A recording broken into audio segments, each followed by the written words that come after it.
Bir gün bir yerde her şey bitecek. Ne kadar dünya malın olsa da bir gün mütləq bir yerde bitecek insan. Qürrələnmə. Bunlar qürrələnəcək məsələlər deyil. Dünya malı senin gözünü örtməsin. Dünyada qazandığın vəzifələr, ucaldığın dünyavi vəzifələr ahireti sənə unutturmasın.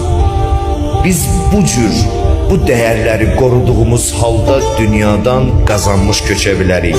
Ve değerler içerisinde en büyük değer ise Allah'a ibadet ve itaat zamanında, onun mərifəti yönümünde doğru xətt üzrə addımlamaqdır ve bu doğru xətt məsumluqdur.